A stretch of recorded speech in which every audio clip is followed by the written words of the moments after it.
Aile hekimi mi? İsterseniz bunun hepsi tekrar reçete etsin size şimdi.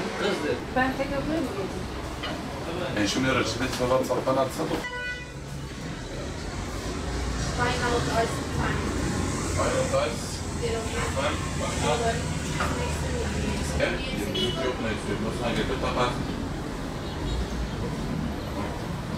Tamam Turaman abi.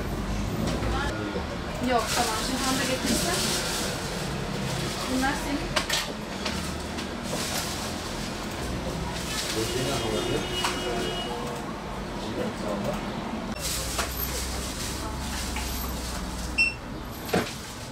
Obat rengi sebenarnya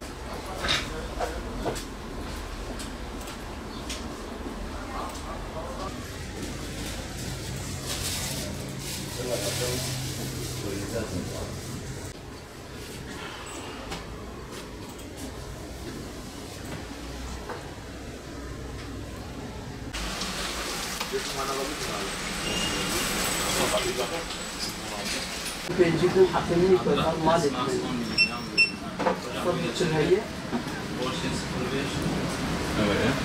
Eczacılığın toplumdaki rolüne baktığımızda eczacı sağlık sisteminin en önemli halkalarından bir tanesi olarak görev yapmakta.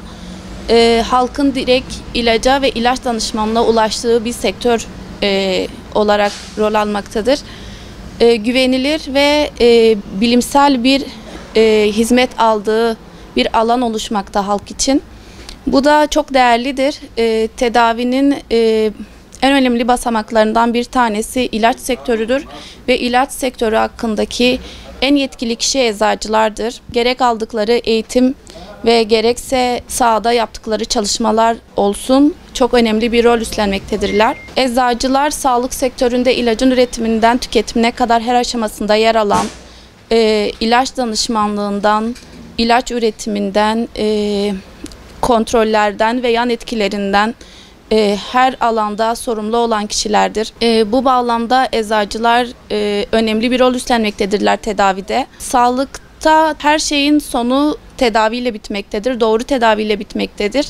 Doğru tedavinin önemli bir basamağıdırlar. Bu önemli mesleğin sıkıntı yaşadığı bazı konular var. İlaç ödenme koşulları, ilaç ödenme koşullarının her gün değişmesi, halkın direkt ulaştığı birinci basamak sağlık kuruluşu olması nedeniyle bunu halka açıklamakta zorluk çekmemiz, birebir halkla muhatap olan kişilerin bizler olması eczane eczacılığı için zorlandığımız bir konu. İlaç ödenme koşullarının sürekli değişmesi, ilaç fiyat farklarının sürekli değişmesi, eşdeğer ilaçta yaşadığımız sorunlar, bütün bunlar halkla birebir muhatap olan, halka ilaç hizmeti vermeye çalışan biz eczacıları başka bir alana, başka bir açıklamalar yapmaya sevk etmektedir.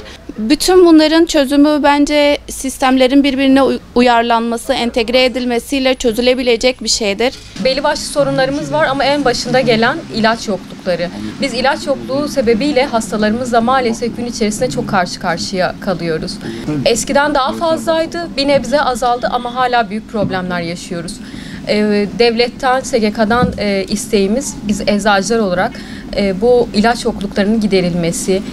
Bir diğer sıkıntı hasta gözüyle bakacak olursak maalesef fiyat farkları. Her gün raporlu emekli hastalarımızın çoğundan biz fiyat farkı almak zorunda kalıyoruz. Bu tamamen eczacılardan ve eczanelerden bağımsız gelişen bir durum. Kesinlikle eczaneyle alakası yoktur. Bu konuda da devletimizden ricamız özellikle raporlu ve emekli hastalarda fiyat farkını düşürmeleridir. Bu iki konuda özellikle düzenleme yapılmasını istiyoruz. Maalesef bütün firmalar Türkiye'de üretim yapmıyor. Hatta bazısı son 2-3 yılda özellikle artan fiyatlardan, maliyetlerden kaynaklı Türkiye'den çekildiler. Bu sebeple biz her ilaca erişemiyoruz ya da çok ilaç yokluğu olduğundan çok kısıtlı stoklarımız oluyor.